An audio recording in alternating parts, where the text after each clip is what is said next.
Pentingnya faktor keselamatan manusia dalam mencegah kecelakaan lalu lintas, Jasa Raharja Ambon mengambil langkah proaktif dengan melaksanakan pemeriksaan kesehatan gratis bagi supir dan penumpang dalam rangka mudik Lebaran 2025. Kegiatan ini bertujuan untuk memastikan kondisi kesehatan pemudik, khususnya supir dan kru damri, guna mengurangi resiko kecelakaan akibat faktor kelelahan atau kondisi kesehatan yang kurang prima. Tujuan pengobatan gratis yang pertama karena kita ini salah satu jasa harga ini kan untuk mengurangi tingkat kecelakaan mungkin ya, fatalitas tingkat kecelakaan. Jadi kalau macam kita di terminal gini lebih fokus ke situ biar supir juga fit, terus pengendara pengguna jalan juga fit.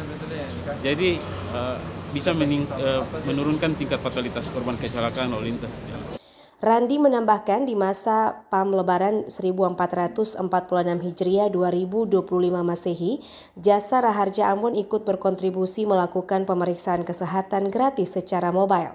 Tiap harinya ada petugas piket PAM yang nantinya ditugaskan di tempat keramaian seperti pasar dan pelabuhan untuk melakukan pemeriksaan dan pengobatan gratis.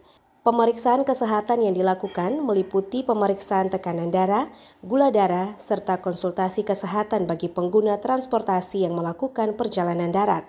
Hal tersebut merupakan bagian dari upaya preventif Jasa Raharja dalam meningkatkan keselamatan lalu lintas. Pemeriksaan kesehatan gratis mendapat sambutan positif dari para pemudik yang merasa terbantu dengan adanya layanan kesehatan gratis sebelum melakukan perjalanan mereka. Ongen Limba, Junaidi Asril melaporkan.